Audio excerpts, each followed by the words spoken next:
fish know about it. I know that spot.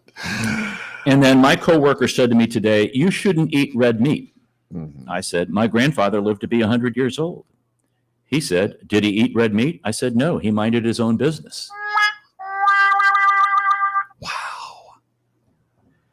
And for the last one today, folks. No, you wait a minute, hold it. Where's we need an applause or something? It's okay to fall apart sometimes. Tacos do, and we still love them. Oh my gosh. Great. Thank you, Arnold. Okay. It's tough. You're tough. You're very tough. It's a tough life. It's a tough room. Well, folks, that's all for this hour. We thank you for listening. Don't forget, when the Martians invade, there's only one race, the human race, and every one of us have different characteristics and is uniquely valuable. St. Louis in Tune is a production of Motif Media Group and the U.S. Radio Network. For St. Louis in Tune, co-host Mark Langston, I'm Arnold Stricker. Remember to walk worthy and let your light shine.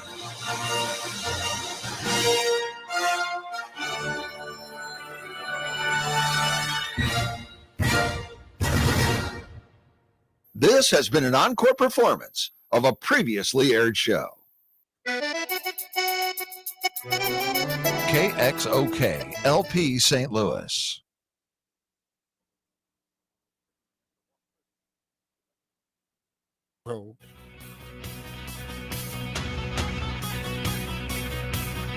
Good morning, ladies and gentlemen, and welcome to The Mole Hole with the hardest working sports announcer in St. Louis that nobody's ever heard of. He's Randy Bowman, and the show starts now.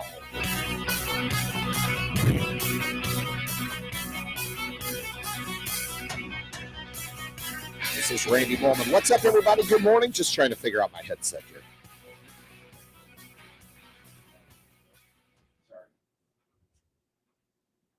I can do something in the meantime while you're messing with it. There we go. Okay. I got it. All right. I figured it out, I think. Did I go too high on the... I could do some dad jokes. Yeah. To entertain while I figure out the technology? Yeah, there you go. This is what happens to the olds. We can't figure out the technology. Good morning, everyone, and welcome to the Mole Hole. How's everyone doing this Thursday morning? We are just off the trade deadline a couple of days ago, and so right out of the gate, I want to introduce my guest today. It's Andy Carroll from Scoops with Danny Mac. And Andy Carroll, you are down in Springfield, and there's going to be an influx of ball players coming down to Springfield here shortly. Yeah, it's going to be pretty exciting. The Springfield Cardinals are sitting around the 500 mark, but as you know, in minor league baseball, they have that first half season winner, and then the second half of the season winner, and that's how you qualify for the minor league playoffs. So Springfield's in the thick of it. I think they're even in first place right now in the second half standing. So the influx of talent is a welcome addition, and we might have ourselves a little bit of a playoff run here in Springfield.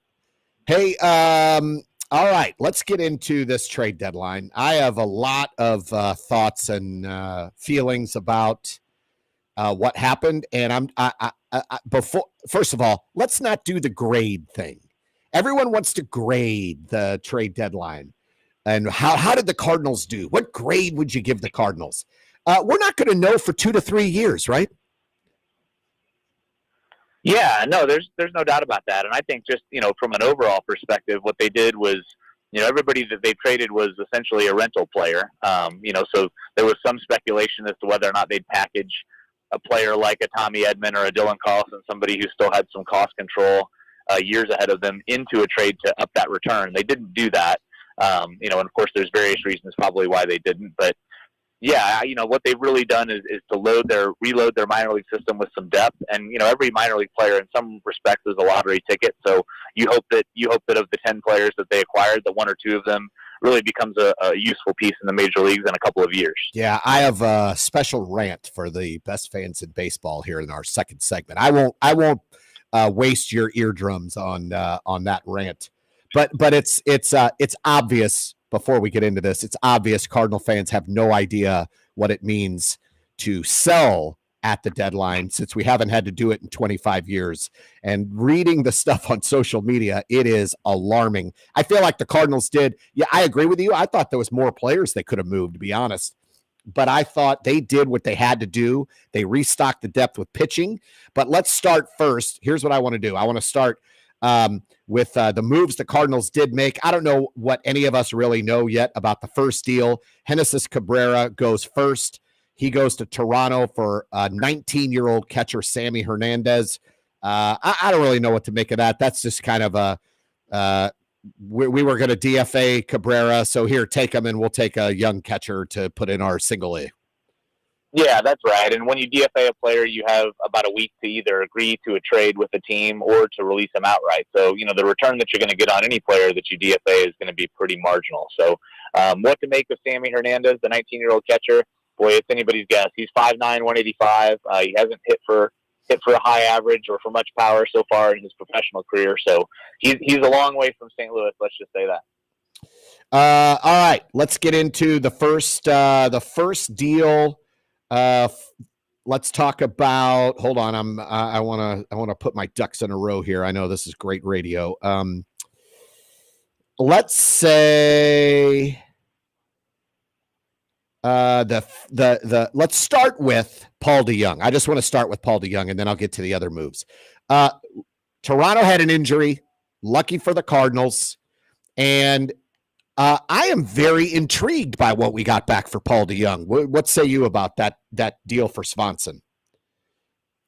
Yeah, no, I would say the same. And again, like you said, the injury to Bichette really kind of opened up a need in Toronto, and the Cardinals and the Blue Jays, I think, know each other's systems pretty well. So yeah, along those lines, it's a pitcher with some swing and miss profile.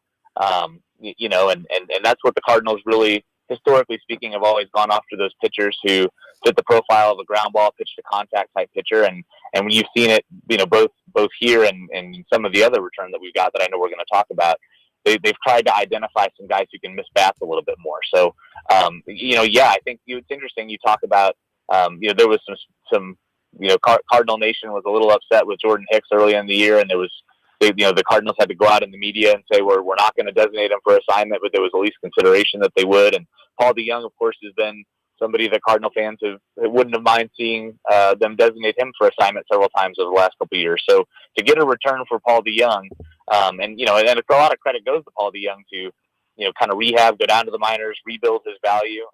To get a return for him is certainly to be able to have a lottery ticket pitcher that we can potentially use in the future in exchange for DeJong is a big upside for the Cardinals. Yeah, Matt Swanson. I mean, 6'5". I don't know if it's Swanson or Swanson, but 6'5", and at high A, a 10.2 strikeout per 9 rate. And the thing that did intrigue me, I don't know if you caught this. The guy has been in single A now for 21, 22, and 23. With very little upward movement yet, and he's already 24 years old. So it would seem to me that there's been a baseline established, and he's a little bit more mature for that level. So I wonder if that means, I didn't hear, is he going to Springfield, or is he going to single A for us, for the Cardinals? I believe he's going to Springfield. Yeah, that's what I thought. He wasn't there when I was there yesterday, but I do believe he's reporting to Double A. And yeah, you eventually have to see what you have. 24 is definitely an age where if you haven't reached Double A yet, you've got stacked odds against you. So you have to find out what you have. And the Texas League is a tough league for pitchers, so you'll be able to determine that, I think, pretty quickly. But that's why you have to look, as you reference his his strikeout rate per 9. That's a good stat to use. I mean, if you use win-loss and ERA, especially in the Texas League, it's going to mislead you. You have to look a little bit more under the hood to see what you have. All right. Now let's talk about, you just mentioned Jordan Hicks. So let's get into that Jordan Hicks trade. Last week on the show, I had, the rumors were swirling around that the Cardinals are trying to offer him a multi-year deal. And I think I would have been fine with that. 26 years old. He's already had Tommy John. He got better and better as the season went on. Let's be honest. The Cardinals are going to be looking for guys like Jordan Hicks this offseason. So a guy who could throw hard, a guy who can miss bats. So I was on the fence with whether we keep him or trade him, but it looks like for End of the bullpen relief pitcher, I'm very intrigued and like the return they got. Yeah, you're right. So this is Kloffenstein and Sem Rebursa. Yes. Sem Rebursa is an interesting guy. He's from the Netherlands. He's from Europe, and kind of reading a little bit of his backstory. His dad was very much a student of pitching, and so again, when you think about the modern game, and there's so much that goes into biomechanical stuff and how you deliver the ball and what muscles you strengthen, how you get pitch shape to improve. And so he was actually only throwing when the Blue Jays drafted him. He was only throwing in the mid to upper 80s. But they really liked his mechanics and the different pitches that he had in his repertoire. And he started to add a little velocity and have a little bit of success.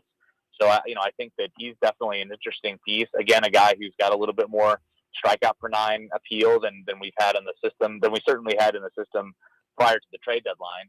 And then a little bit of a somewhat similar profile with Kloffenstein. He throws a lot of pitches and with a lot of movement. And so again, it's kind of one of those things where if you go straight to the earn run average, you're going to think, well, gosh, how much upside's really here?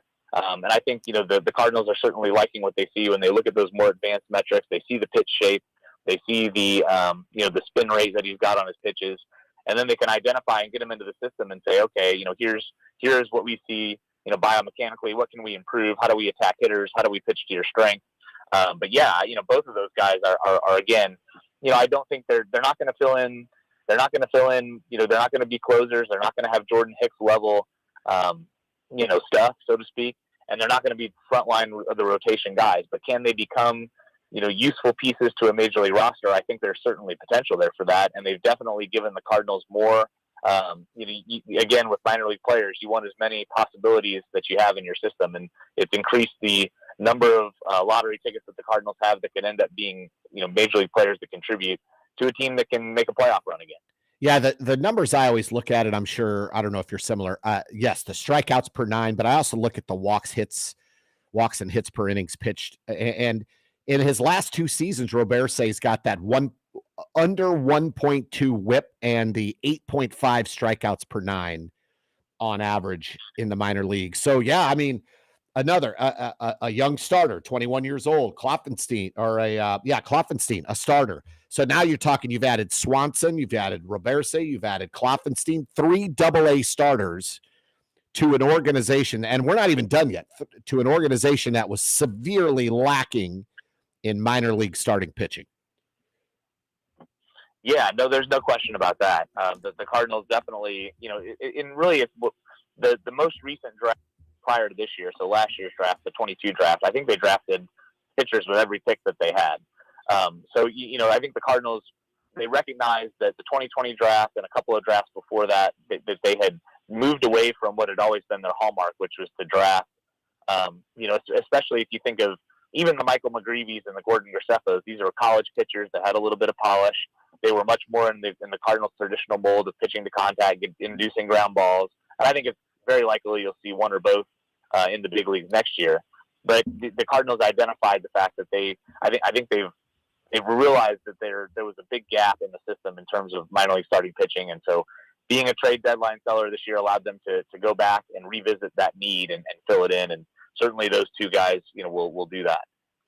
Yeah, and Kloffenstein, just for the those listening, 10.6 strikeouts per nine this season in AA. So yeah, I look again. Yeah, anything you read about these guys, the Cardinals didn't get stars yet, right? But you never know how they'll develop, and you got to add depth. And I really liked this deal. You're talking about for a relief pitcher, they got 2 AA pretty good starting pitchers. That to me, that's a win. Yeah, and I think we're probably going to get here pretty quickly to my next, to probably my 2 picks. Yeah. Go ahead. That they drafted, but it's Zach Showalter and Tekka Roby. Yes, I think are the ones who have the highest ceiling. Showalter is he's only 19, so he's down in the lower levels. He's down in A ball. But, again, a guy who's in A-ball is getting about 12 strikeouts per nine, a lot of swing and miss potential. He came in the Jack Flaherty trade. And then Tekka Roby is a it was a Texas Rangers prospect who came along with Thomas Sajaci. in the trade for Jordan Montgomery and Chris Stratton. And he's another guy who's currently injured. I think that's kind of the risk on him, is that he's rehabbing his shoulder, and he's been off injured during his career. But when he's been healthy and when he's been pitching, very effective. A fastball with some ride, mid-90s, a very devastating curveball. And again, if you can have success pitching in the Texas League, it really bodes well. Those ballparks are small. The wind blows out. It's a hitter-friendly league, and so if you're having that kind of success in AA, it really does is a high indicator, I think, of your potential to do well in the big leagues. That's the rub with Roby, is the injury, but he's 6'1", throws hard this year at AA, 9.7 strikeouts per 9. ERA's high, but I mean, again, like you said, AA is in some ways almost a bigger adjustment and a more difficult level than AAA. And for him to strike out 50 hitters and about 46 and a third at AA before going on the shelf, plus last year in high A, 11 strikeouts per 9. So yeah, he's got good stuff. Can he stay healthy? I do like I read an article about Sajacy, and they were like, this is a typical Cardinals guy. Plays multiple positions, can hit. He's not big, but he's got a little pop for his size. Plays great defense. He's a hustler. The guy works. This is like a Cardinal guy. Is that accurate from what you're reading? Oh, yeah, there's no question. I actually did get a chance to talk to him as well when he got into town. And yeah, I would say that. I mean, one of the things that's interesting, about what he's done, and so he was a 5th round pick of the Texas Rangers out of high school. So he's 21-year-old kid. He's in AA, so he's on schedule, if not a little early, given his age.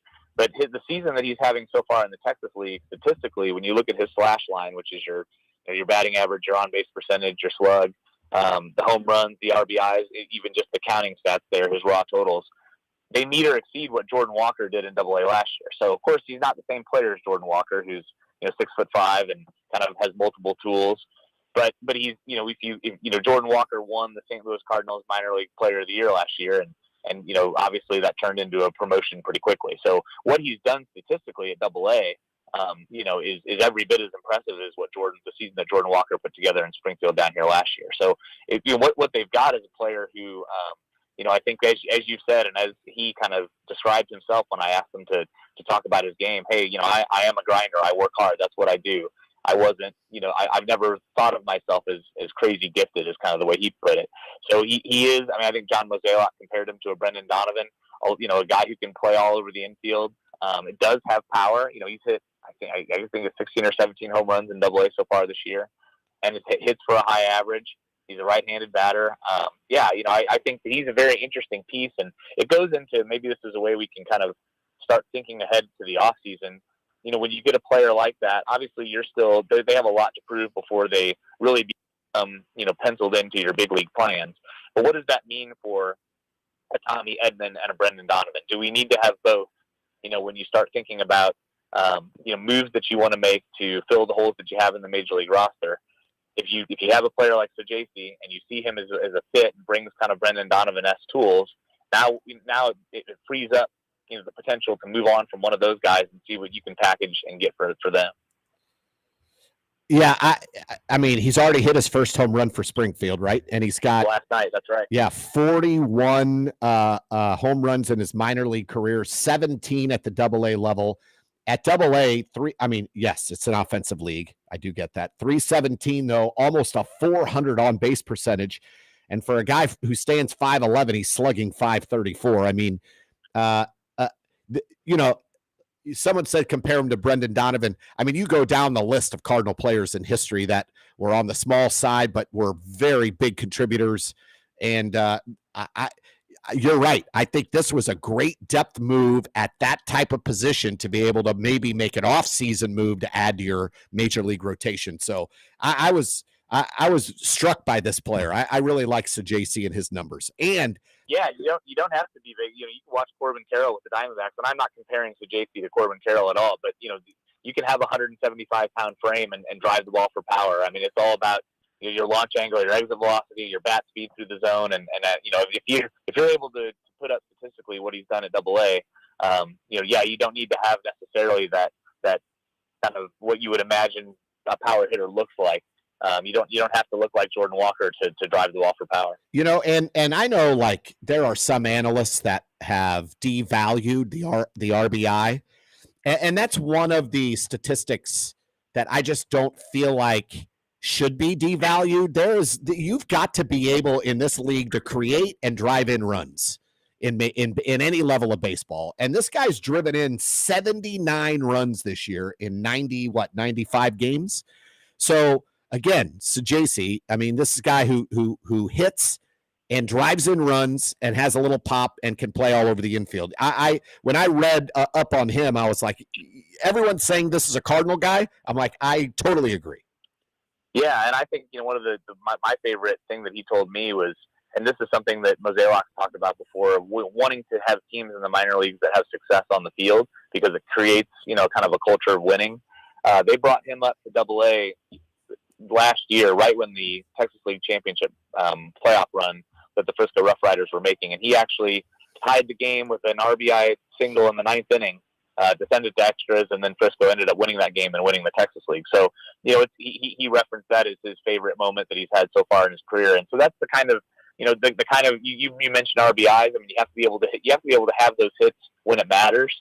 And so, again, not to read too much into one game tying hit in the ninth inning of the Texas League playoffs, but that is the kind of thing that I think matters to the Cardinals. It's can you be a player that does well, that can take those kind of John Jay or Daniel Descalso type of at-bats when, the at-bat that Pete Kozma took in the playoffs. I mean, can you grind out an at-bat and get a positive result? And he's getting a chance already, in a young career at age 21 to have done that in the minors. All right, let's turn our attention to the Jack Flaherty trade. We talked about Zach Showalter, the young 19-year-old. And by the way, I saw some social media posts from Orioles fans who were really bummed that Showalter got included in that trade. Like, that's a guy that those in the know, is in terms of fans, really like that kid. And you had mentioned him a few minutes ago, but he's in that trade. You've got left-handed pitcher Drew Rom and the second base infielder, let's say, Cesar Prieto from Cuba. Yeah, and I think, too, the other thing with Flaherty, again, you have to recognize that I think the Cardinals held on to him obviously as far into the deadline as they could, to see where those. I think you really had to wait until Verlander was moved. There was the other pieces, Max Scherzer was traded, and so all the teams that were starting pitching needy, it came down to, I'm sure that the Orioles were listening, and in on several of those players. So you had to wait and kind of see who was going to be left standing and what the return you could get. So again, I thought personally that Flaherty was likely to be, packaged potentially with another player to kind of increase that return. They didn't do that, but they did do a very good job, I think, as you referenced. I'm very excited, particularly about Showalter. But you're right; those other two, I haven't gotten to watch as much, film on either of them. But to be able to get Showalter plus those two for a guy that's ultimately still a rental, I think that's really what is the most exciting thing about what they did do at the deadline is everybody that they gave up was someone that you're always going to get a little less when there's no guarantee of control after the season. So yeah, and what they were able to do is pretty impressive. Yeah, Cesar Prieto. So doing a little research on him yesterday. And hearing some of the analysis, he's a little guy, 5'9", right? I shouldn't say little, but he's a short guy, 5'9", about 175. But all he's done wherever he's played is hit. Now, I know that, again, that's another statistic that's been devalued, the batting average. And I get that. Like, there are more important stats, I think, that you could determine how well an offensive player produces in this game. But this guy hit 365 in, 4 years playing over in Cuba. It took him, he struggled a little last year. But this year, he's hitting 349 at double and triple A. He hit 364 at Double-A, a 406 on base percentage. Doesn't hit for a lot of power, but so far his profile is he puts the ball in play. He hits. Yeah, and that's, exactly, too, the Cardinals have a player just like that in Triple-A who's been in Double-A for the last about a year and a half. His name's Nick Dunn. and he's another guy who doesn't drive, not a lot of power in his bat, but just, he was the best two-strike hitter in the Texas League last year. Lots of contact, sprays the ball all over the field. So, again, it's one of those things where I think that this is going to be interesting to see where the Cardinals go in the offseason. I do think that those are the type of acquisitions that deepen your minor league system, but then also allow you to say, okay, do we have redundancy now at the big league level? What can we do to clear out some of that redundancy and fill gaps that we obviously have? And so obviously the outfield is a piece of that. And, I think that it's not to say that Pietro or Dunn or Sajasi is going to be playing infield next year, but you have Mason Wynn, who's likely to be your starting shortstop on opening day. So, you have to start looking at the numbers and saying, well, where do we have places for these guys? And so what can we get? We have some amount of redundancy here with guys that we're not going to be able to get an opportunity to, see on our major league roster likely. And of course you want to preserve some depth because injuries and things like that happen. But, the Cardinals have a lot of needs too, which is obviously going to be the most interesting offseason we've had, in many, many years. What will the Cardinals do in the offseason? I think there's a lot of different pathways they can go, but what they've done at the trade deadline is really deepen that minor league system, get a lot of interesting, talent in the door for players that were likely going to be tough to keep or not part of the long-term plan, given the core that we're going to try to build around here going forward. And it's possible that they bring one or two of them back. I wouldn't totally shut the door on that either. But yeah, what they've been able to do is I think kind of set the table for the offseason. Yeah. And the obvious is, yes, there's an outfield log jam. What are they going to do with that? But now you've created to your point, we've created an infield, and I don't want to say utility. I think that kind of devalues the player. I don't know why. There's just a connotation when you say utility player. I realize that's changed over time. I guess my old school brain still thinks of utility player as a guy who plays like 50 games a year at multiple positions. But a guy like Prieto and a guy like Sajasi who can play multiple positions, who are productive, who can put the ball in play, who can hit. And they are, you put them in that group with Tommy Edman and Brendan Donovan. And now you've got a little log jam there that you can use to maybe go get some starting pitching. But Prieto is at AAA. I'm sorry. He's at AA and just got to AAA, I thought. And so he reported to Memphis. Yeah. So at 23 years old, he's a little closer, I think. But again, adding depth, that's what the Cardinals needed to do. And let's talk Drew Rom real quick.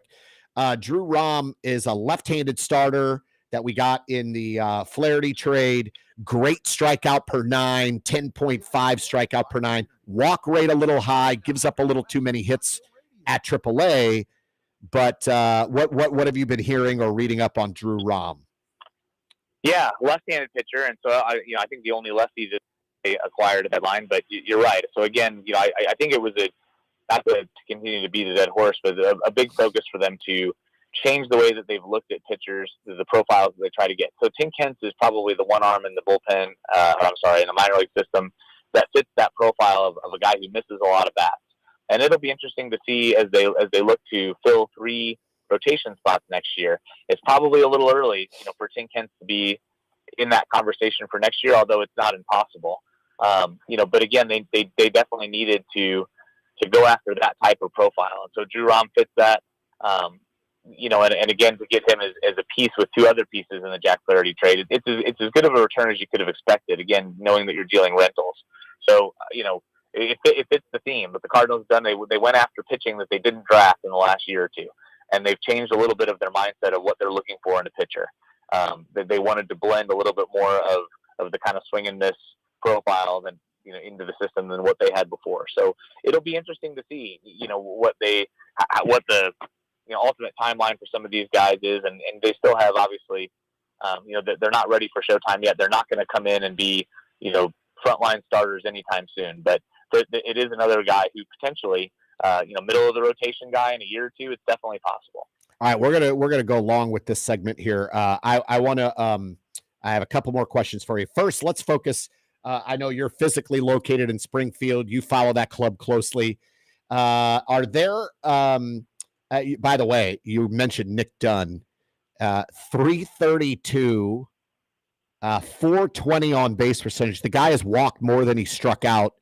That is, you don't see hitters like him or like Sajaci or like Prieto as much in the big leagues. But could there be a swing back to guys who produce but may not have power in terms of what teams might look for down the road offensively?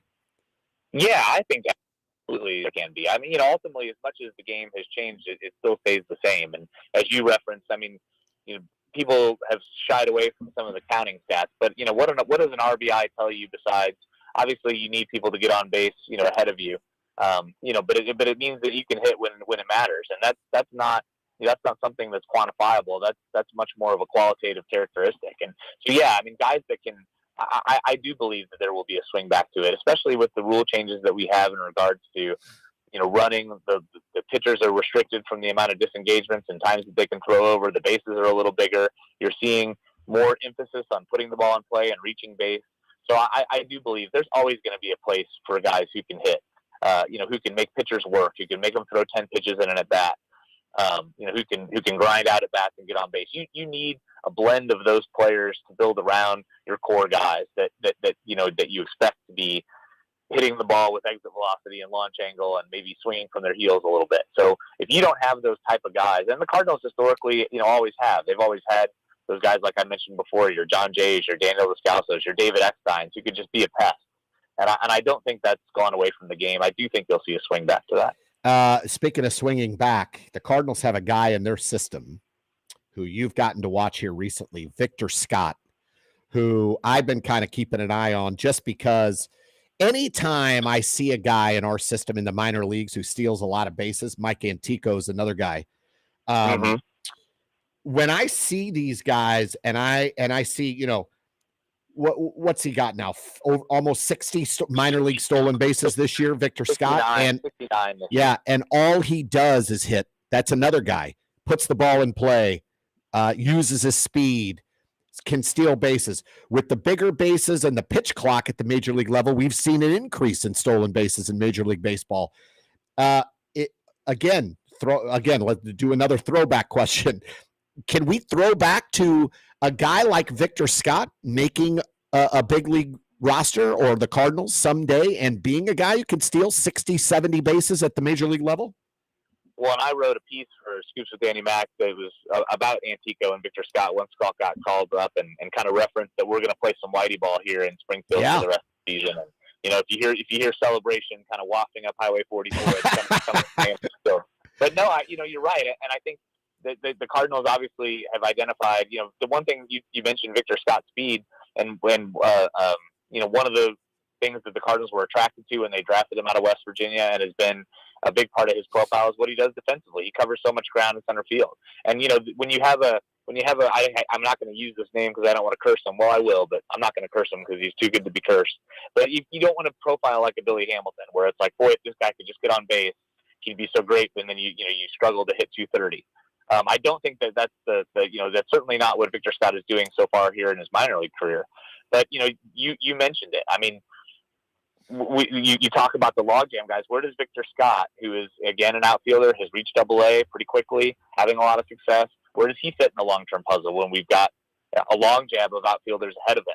And it again becomes a piece where I think when I look ahead at the Cardinals offseason, and I hate to keep turning the conversation to it, but they're going to have to do something that makes them uncomfortable. When you have 3 rotation spots to fill, and if you want to turn around and compete again quickly, you're going to have to get out of your comfort zone in some way, whether that's spending money in the free agent market that you wouldn't like to do, which has never been something, especially in pitching, that they wanted to do, whether that's trading away pieces that you don't want to part with. It's not you're trading away prospects that you value highly, but knowing that you're doing it, both to again kind of clear out some names from the logjam, and then also to acquire pieces that you need. The Cardinals are going to have to step out of their comfort zone. And so, what do you do with a Victor Scott? Do you clear the pathway ahead of him by dealing, the Tyler O'Neills or maybe even the Lars Newbars?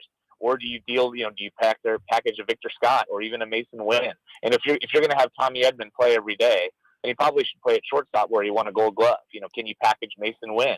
into a package for a starting pitcher. I mean, you're going to have to give up something to fill those needs. So that's where it's going to become really interesting. They're going to have to make some uncomfortable decisions in the offseason, but it is exciting that they've got, one of the things that the Cardinals have continued to do well, despite, some of the transactions where they've lost. The Rosarina trade, the Adolis Garcia, Zach Gallen. Those were all, prospects that they either drafted or brought into the minor league system.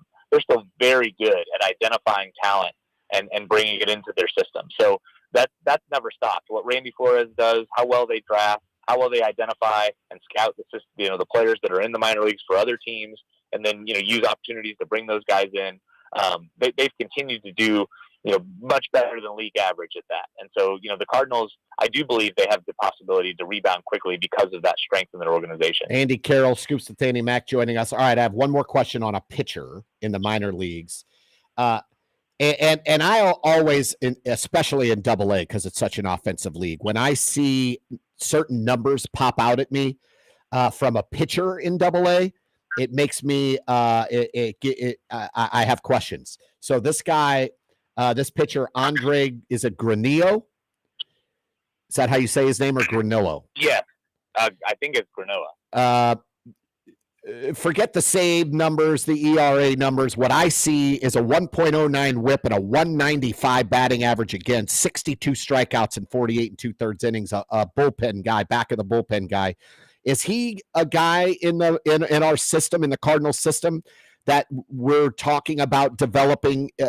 We've talked about, in this whole conversation, depth and guys that we want to develop that miss bats, whether they're starters or relievers. This guy seems to miss bats. Yeah, he does. He's pretty electric, and has definitely been one of the more reliable pieces that they've had. And a guy that you mentioned, misses a lot of bats. So it's interesting, and the Cardinals have certainly had a habit of this, to where they will, they'll have guys stretched out in the minor leagues, and then they'll bring them up in bullpen roles. And I think that's often been, obviously sometimes, to their detriment, right? Yeah. But so you don't, it's not as often that you see, and it's been a little while since you've seen a reliever, at least that I can remember, kind of develop as a reliever and come up as a reliever. It just seems so often that even Jordan Hicks was a guy who was a starting pitcher, before he became a bullpen guy. So, you're right. I definitely think he's got that kind of potential, and a little bit under the radar, not in our top 30, prospects. Right. But that's the question, though, is can he continue? I mean, his stuff certainly plays, and the numbers show that out, and the eye test, does as well. But is that, can he continue to develop that way and end up in the bullpen? Definitely can. And that's, again, the Cardinals bullpen needs some attention as well. For sure. Ryan Helsley's coming off of arbitration.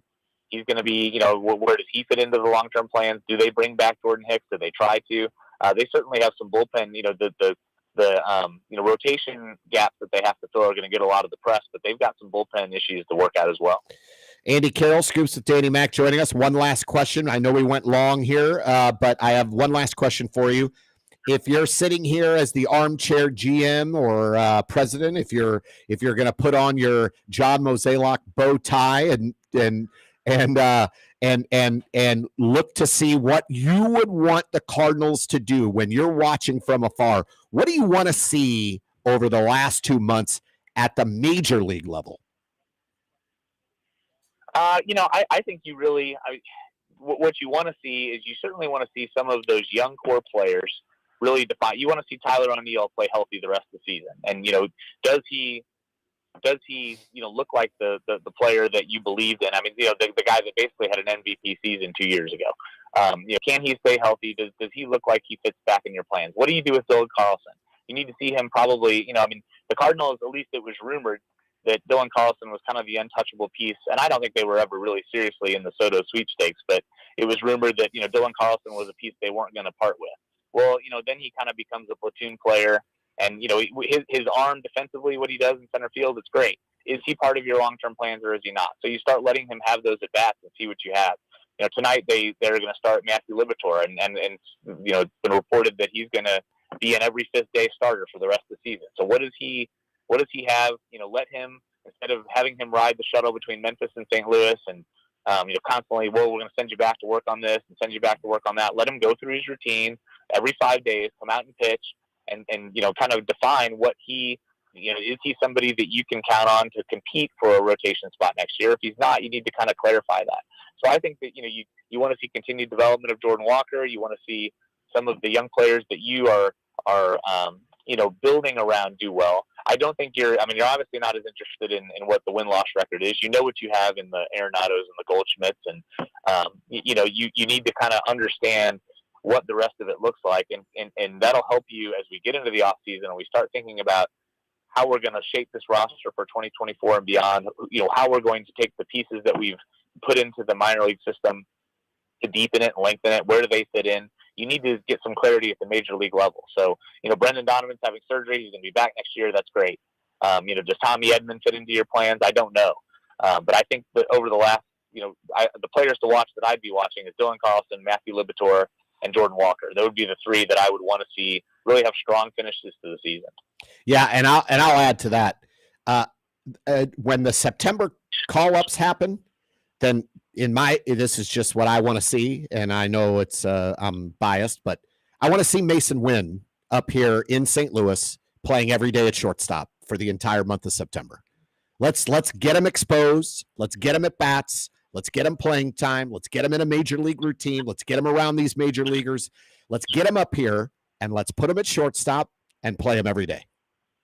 So I've seen that August 19th is the day that if they called him up any time after that, he would preserve his rookie status for next year. So I think that's probably the target date for him, I would suspect.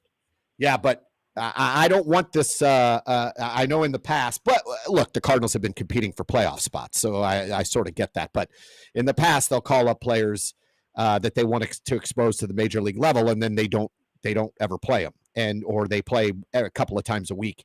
And that's the thing is I'm with you on that. I'm going to get into that here in the second segment, but I want to see the young guys get at bats, or the guys you have question marks about get at bats.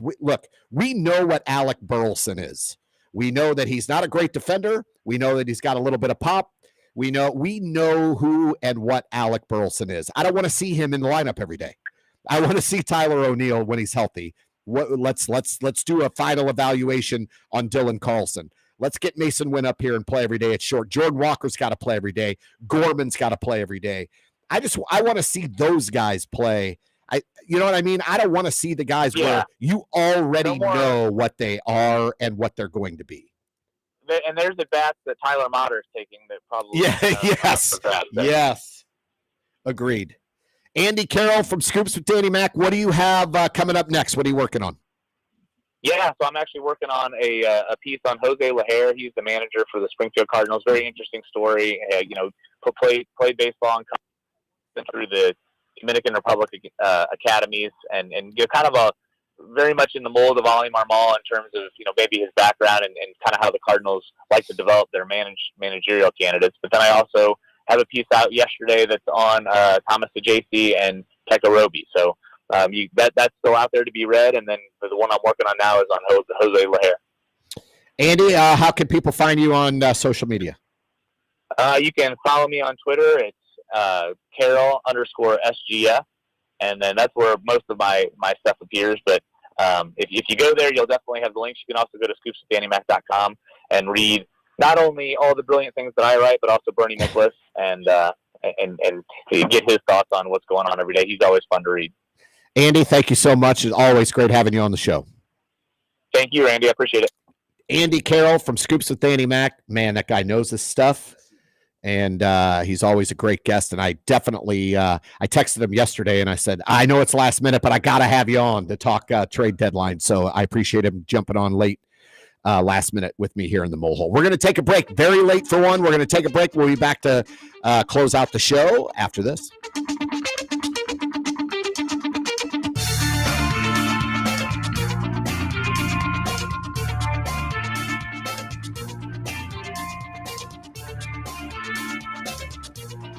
El Potro Restaurant and Market, located at 6920 Manchester Avenue, 1 block east of McCausland, offers the finest variety of Mexican and Central American groceries and goods. El Potro Restaurant serves authentic Mexican and Central American cuisine, including daily specials, not to mention the best horchata and tastiest margaritas in St. Louis. Open 7 days a week. El Potro, 6920 Manchester Avenue, 1 block east of McCausland. Folks, it's time to let You've Got Maids focus on cleaning your home so you can focus on life. Whether you need weekly, bi-weekly, one-time cleaning, your home will be cleaned to your highest expectations. Your satisfaction is 100% guaranteed. You can get a free no-obligation estimate today. See how little it can cost to have all of your house cleaning needs met by You've Got Maids and their trained maids. All you have to do is go to you'vegotmaids.com, enter your zip code and a little bit of information about your dwelling, and they'll come back immediately with a free estimate. You've Got Maids offers cleaning services ranging from deep cleaning to simple everyday cleaning on a schedule that matches yours. Live well, laugh often, love much. Stop cleaning your house. Turn it over to You've Got Maids at you'vegotmaids.com. Are you a company who needs help recruiting and hiring full-time professionals in the areas of engineering or information technology? Then call Steve Tucker at Talent Edge. Steve has over 25 years experience in recruiting as a partner and can really give you the edge you need. Also, calling all candidates looking for new opportunities in engineering or IT. Steve will help match your skill set to the right opportunity. 314-276-0074 or check out Talent Edge at talentedgellc.net. Once again, 314-276-0074. Talent Edge.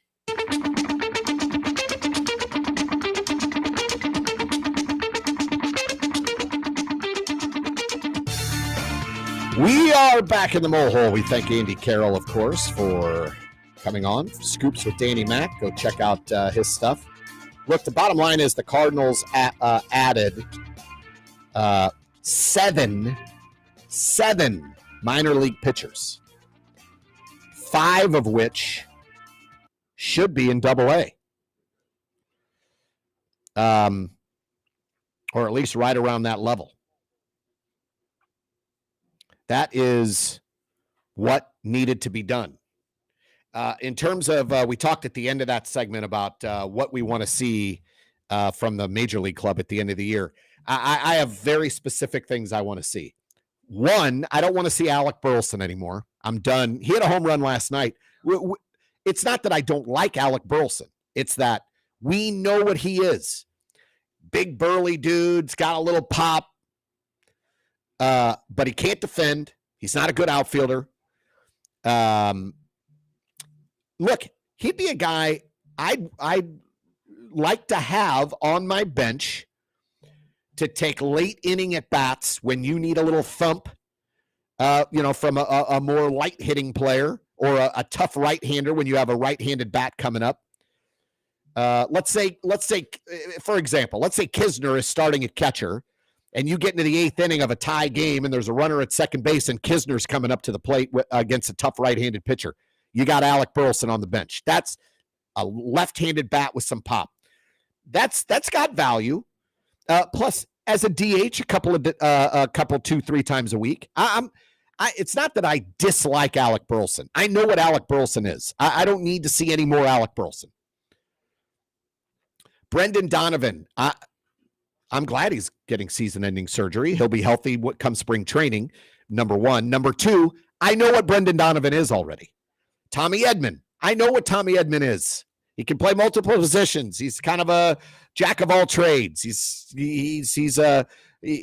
got a decent bat. Like, I know he's a great fielder. I know what Tommy Edman is. I don't want to see those guys every day the last 2 months. We are not in a pennant race. I want to see, to Andy Carroll's point in the last segment, a healthy Tyler O'Neill play every day. I want to see Dylan Carlson. And I'll tell you one thing. Dylan Carlson he's a switch hitter, but he still has a very, very hard time hitting right-handed pitching from the left side. But from the right side, against lefties, his numbers are very good. I'm going to pull them up here. But Dylan Carlson's a guy that I would go to, and I would say, look, this is a multi-year struggle with Dylan Carlson. This is not, this year he's struggling against hitting right-handers. It's not. He's been struggling hitting left-handed versus right-handers consistently. This year, 201, 289 on base, slugging just 309 against right-handed pitchers hitting left-handed. And that's been the story of his career so far.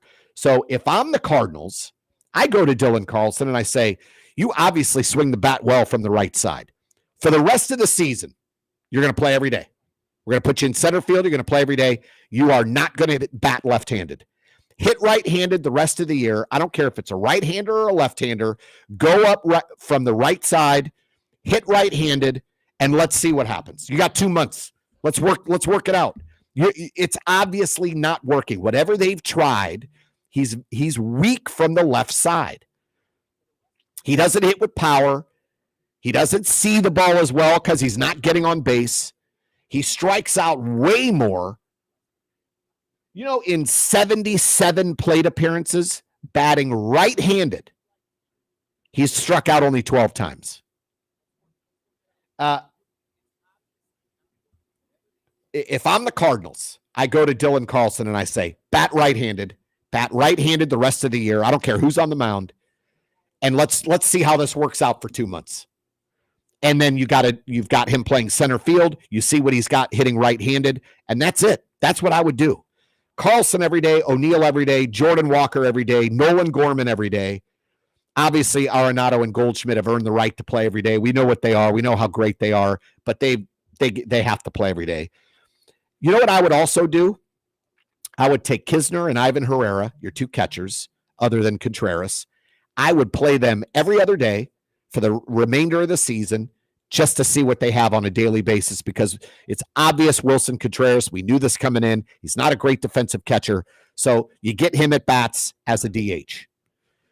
I want to see what Kisner and Herrera do every day, preparing for the staff, preparing for that night's game, calling pitches. I want to see what those young guys can do. I don't need to see Wilson Contreras catch. We know what he is. He's a very average defensive catcher. He obviously is not great at game planning and pitch selection. He's going to be a DH most of the time he's here. He'll catch sometimes. I don't need to see him catch the rest of the year. Let's get Kisner and Herrera behind the plate. And then I believe Andy Carroll said the date was August 19th. After that date, you preserve next year as Mason Wynn's rookie season. Call him up August 20th, put him at shortstop, play him every day for the remainder of the 6 weeks. That's it. That's it. I want to see the young guys and the guys you might have some questions on. That's who I want to see in the lineup every day. The players we know what they can do. I don't need to see them every day. I'm done watching them this year every day. Now, in terms of pitching staff, look at what Dakota Hudson did last night. Again, I'm not saying Dakota Hudson's going to turn into Chris Carpenter, but he's been on the Memphis shuttle for 2 years. He's been moved from a starter to a reliever for 2 years and back. They've been messing with him for 2 seasons. I want Dakota Hudson to get a start every 5th day. I want Matthew Liberatore to get a start every 5th day, because this is your final evaluation of Dakota Hudson, in my opinion. Matthew Liberatore, get him in a routine, get him on the major league rotation, let him prepare, let him work. I don't care if he throws 2 innings, gives up 10 runs, 1 outing. He goes right back into the rotation 5 days later. I want to see Liberatore every day. I want to see Dakota Hudson every day. Everyone says Dakota Hudson's terrible. He's been terrible. I agree, but I think they've been messing with him. I think they've swapped him from starter to reliever, from reliever to starter. They up and down, back and forth. Put him in the rotation. Give him 8 to 10 starts to finish the year. Let's see what we have as sort of a final evaluation of whether Dakota Hudson is part of this team's future. You know, like that's what I want to see. That's what I want to see. And Zach Thompson, by the way, I had a buddy of mine, my buddy Newman. Hello, Newman. He sent me statistics of Zach Thompson, the young lefty who was, you know, the guy was supposed to be a big-time prospect for the Cardinals a few years ago. He has not been a good starting pitcher in the minor leagues. He's been a much better relief pitcher, and he's got good stuff for a bullpen guy. I want to see him get regular shots in that bullpen. Stop sending him back to Memphis. Let's see what Zach Thompson has in that bullpen for the coming years. I want to see that. I want to see what he can do. By the way, and no more. Once Mason Wynn gets here, you can DFA Taylor Motter. That's enough. Enough Taylor Motter. He's not a Major League Baseball player. I'm surprised they didn't move the veteran Gallegos. To be honest, I'm surprised that they didn't move him at the deadline. I'm surprised they didn't move either a Donovan or an Edman, although they were both kind of flirting with injuries. Another guy, once he comes off the IL, and I know he hasn't been great this year, but another guy I want to see is Jake Woodford. They don't give this guy a chance. He hasn't been great this year, but how about we give that guy a chance also? You're not playing for anything, right? So this is evaluation time. Let's evaluate guys that we may not have a future with, or guys that you want to expose and give regular turns in major league settings in the bullpen or in the rotation. Steven Matz has a long contract. He has not been good since he's been here. Is he a starter or a reliever? He's been great out of the bullpen, not so good in the rotation. He had a pretty good start last time out. So again, there's a question mark with Steven Matz. Let him start every fifth day. Just throw him out there. We've got nothing to lose anymore. Wainwright, I want to get him to 200 wins. Let's get that guy to 200 wins. Can we, please? We only have a few minutes left, but I am struck. I'm going to say this on my way out here. I am struck by the amount of social media posts I see from Cardinal fans that were very upset about this trade deadline. And what that tells me is Cardinals fans are not the best fans in baseball because you don't know what you're talking about. We haven't been sellers in 25 years. And these Cardinals fans thought we were going to get major league ready talent back for these trades. Montgomery's going to be a free agent. Hicks is going to be a free agent. Flaherty's going to be a free agent. These are rentals. You're not going to get stars for rentals unless you are Justin Verlander in his prime, or Max Scherzer in his prime, or Shohei Ohtani. You're going to get stars back for those guys. We don't have any of those guys. The Cardinals did what they had to do, and stop grading it. I asked Andy Carroll. I told Andy Carroll at the beginning, we're not grading. There's no grading yet. We don't know what these guys are going to be. The guys we got are mostly in Double-A. It's going to be a couple of years before we see how good these trades went off. But that's what they had to do. They had to get rid of players with expiring contracts that they didn't need because they were out of the pennant race, and restock the farm system. And then now you got people going, well, if the farm system was so terrible, then Randy Flores is terrible and Mozeliak's terrible. They don't know how to evaluate talent. You realize they traded young guys to get Nolan Arenado. They traded young guys to get Paul Goldschmidt. They traded young guys to get Marcell Ozuna, which didn't work out. I get it. That didn't work. So they have been trading young guys. And when you're in the pennant race every year, you're always trading young guys to add a little bit of talent for a run in the postseason. At some point, your minor league system can't handle all of those years of being competitive. You're going to trade those guys. Not only that, the Cardinals didn't draft in the top 10 in top 5 in 25 years? They're not getting the elite top end first round draft picks and elite second round and third and fourth round draft picks. They're drafting in the bottom of the rounds. It's as if the Cardinal fans don't know what they're talking about. Come on, man. You guys are supposed to be the best fans in baseball. This is exactly what the Cardinals had to do, and they did it. And now, I hate to say it, if they keep losing, they're going to get a top 5 draft pick. And we haven't had that in a long time. And let's hope they cash in.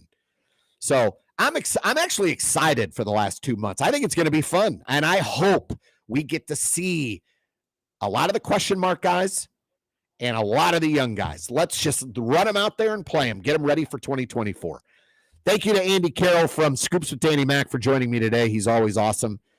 Go check out his stuff at Scoops with Danny Mac. You can follow him on Twitter, Carroll_SGF. Thank you for listening to The Mole Hole. We'll be back next Thursday, 8 a.m. So long, everybody.